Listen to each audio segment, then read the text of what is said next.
اللہ روزے میں دیکھنا چاہتا ہے کہ میرا بندہ میرے کہنے پہ جو چیزیں حلال ہیں ان کو بھی چھوڑتا ہے کہ نہیں چھوڑتا. تو جب اس نے ان کو چھوڑ دیا تو پھر حرام کیوں نہیں چھوڑے گا؟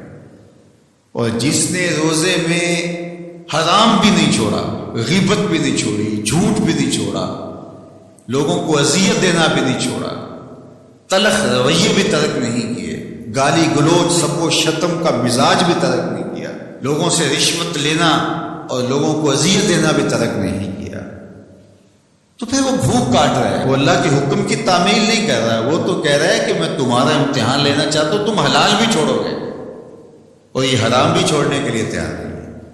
تو پھر وہ روزہ ہی نہیں. ہم ہر سال مشق کرتے ہیں، ماہ صیام گزر جاتا ہے، پھر جہاں کھڑے ہوتے ہیں وہیں کھڑے ہوتے ہیں، جبکہ روزہ تو 1 مہینے کی ٹریننگ ہے. 1 مہینے کی ٹریننگ کے بعد ہمارے عیب جھڑ جانے چاہیے، ہمارے گناہ دھل جانے چاہیے، ہمارے اندر تقوی کے نور سے مالا مال ہو جانا چاہیے. لیکن ہم نے مشق کی نہیں، ہم کام چور رہے.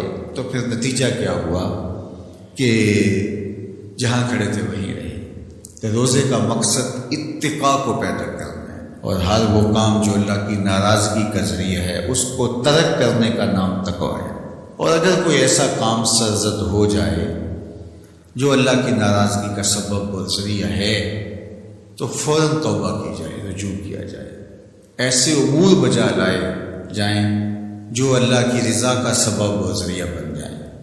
حضور نے ارشاد فرمایا، حضرت معاذ بن جبل رضی اللہ تعالی عنہ سے مروی ہے، اتق اللہ حیث ما کنت، تو جہاں بھی رہے اللہ سے ڈرتا رہے، خلوت میں ہو، جلوت میں ہو، گھر میں ہو، مسجد میں ہو، بازار میں ہو، تنہائی میں ہو، ہجوم میں ہو، جہاں بھی تو رہے اللہ سے ڈرتا رہے. وَأَتْبِعِ السَّيِّئَةَ الْحَسَنَةَ، اور اگر تم سے کبھی کوئی گناہ سرزد ہو جائے تو فوراً نیکی کر، تم ہوا وہ نیکی اس گناہ کو مٹا ڈالے. وَخَالِقِ النَّاسِ بِخُلُقٍ حَسَنٍ، اور لوگوں کے ساتھ اچھے اخلاق کے ساتھ پیش آنا. تو نیکی کرنے کے بعد، تقوی اختیار کرنے کے بعد تیسری بات حضور نے جو ارشاد فرمائی، حضور سے بڑا حکیم کون ہو سکتا ہے؟ میرے ماں باپ حضور پہ قربان. یہ ہوتا ہے، تھوڑی نیکیاں کر کے لوگ پھول جاتے ہیں، تھوڑی سی پرہیزگاری اختیار کر لی تو سمجھے کہ ہمارے جیسا زمانے میں کوئی نہیں ہے. کوئی کارنامہ سر انجام دے دیا، کوئی کام ہو گیا تمہارے ہاتھ سے تو تم لوگوں کے ساتھ بدتمیزی کرنے لگ جاؤ. تو یہ تو ہمارا دین نہیں کہتا. تو فرمایا اتق اللہ حیث ما کنت، جہاں بھی رہے ایک تو اللہ سے ڈرتا رہنا، اور دوسری بات ارشاد فرمائی اتبع السیئۃ الحسنہ، جب تم کوئی برائی کر بیٹھو تو اس کے فوری بعد تم نیکی کرو، تم ہوا وہ مٹا ڈالے گی. اس کو لکھتے لکھتے دھبا لگ جائے تو اس کو ریموو کر دیتے ہیں نا. زندگی میں چلتے چلتے گناہ سرزد ہو جائے تو نیکی سے اس کو ریموو کر دو، تم ہوا مٹا ڈالے گی اس کو.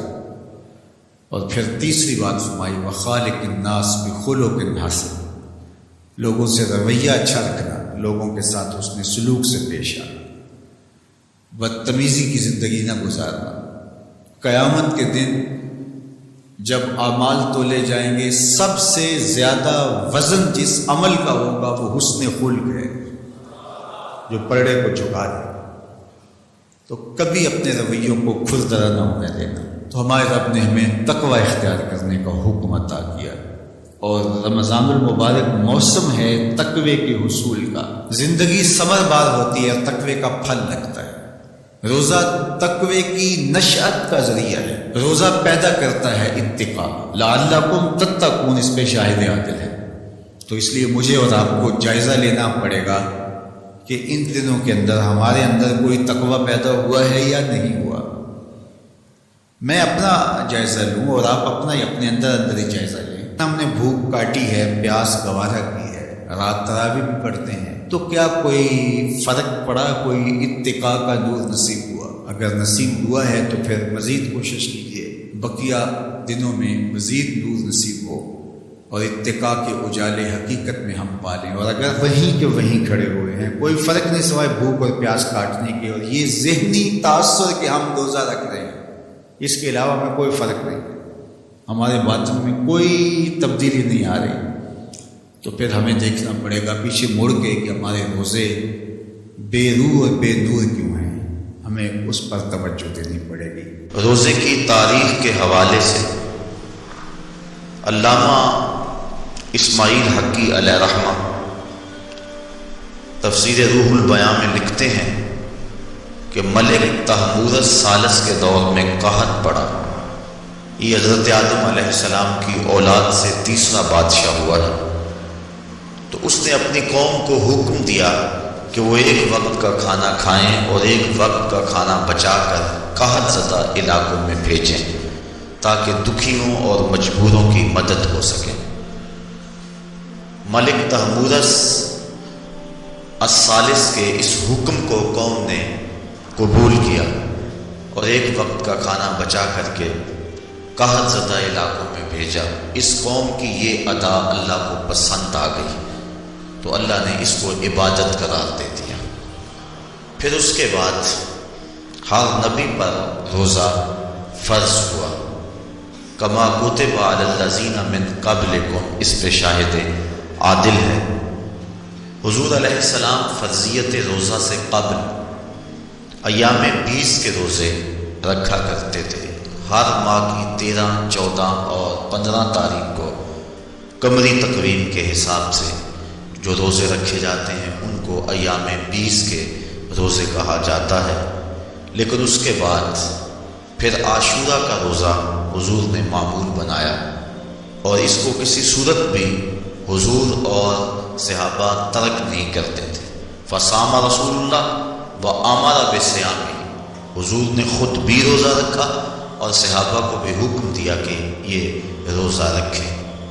لیکن جب سن 2 ہجری کو واقعہ بدر سے 1 مہینہ قبل 17 شعبان المعظم کو جب روزہ فرض کیا گیا تو پھر حکم دے دیا گیا۔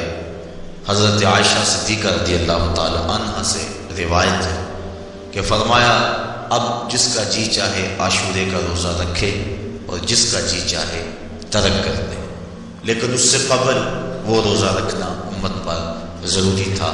اب ایام معدودہ یعنی گنتی کے دن، اور وہ 29 یا 30 دن ہیں، ان کے روزے امت پر فرض کر دیے گئے۔ سن 2 ہجری میں روزہ فرض ہوا۔ حضور نے 11 ہجری کو رمضان سے قبل ہی ربیع الاول شریف کے مہینے میں انتقال فرمایا۔ اس طرح حضور علیہ السلام کی زندگی میں کل 9 رمضان آئے، 2 ہجری کو شامل کر کے 9 رمضان زندگی میں کل آئے، جس میں 2 رمضان 30 کے تھے اور باقی 7 رمضان 29 کے تھے۔ اور یہ بات ذہن میں رہے کہ روزے 29 ہوں یا 30 ہوں، اللہ ثواب 30 کا ہی عطا فرماتا۔ جس طرح کوئی شخص بھول کر کھا لے تو حدیث میں آتا اس کو اللہ نے کھلایا، اس کو اللہ نے پلایا، تو وہ اس نے کھا بھی لیا، اس نے پی بھی لیا، لیکن اس کا روزہ بھی باقی رہا۔ اس طرح اگر چاند 29 پہ نظر آ جائے تو ثواب اللہ 30 کا ہی عطا فرماتا ہے۔ یہ اس کی کرم نوازی ہے اپنے بندوں پہ۔ تو روزہ ڈھال ہے اور جہنم سے آزادی کا ایک اہم ذریعہ ہے۔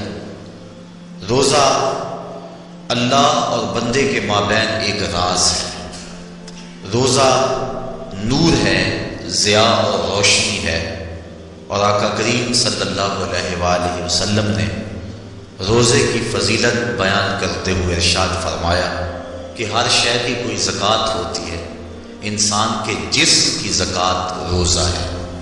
اگر روزہ رکھے گا تو جسم زکوٰۃ ادا کرے گا۔ جس طرح زکوٰۃ سے مال پاک ہوتا ہے، روزے سے جسم پاک ہو جاتا ہے۔ اور روزہ ویسے بھی انسان کے لیے شفا کا پیام ہے۔ فرمایا کہ سحری کھایا کرو، چونکہ سحری کے کھانے کے اندر بھی اللہ نے برکت رکھی۔ تو یہ ماہ صیام اپنے دامن میں برکتیں لے کر، رحمتیں لے کر نازل ہوتا ہے۔ اس کا پہلا حصہ رحمت، درمیانی حصہ مغفرت، اور آخری حصہ جہنم سے آزادی کا مجدہ جاں فضا ہے۔ حدیث میں آتا ہے کہ اللہ نے میری امت کو رمضان المبارک کے روزے کے حوالے سے 5 چیزیں ایسی عطا کی ہیں جو اس سے قبل کسی امت کو نصیب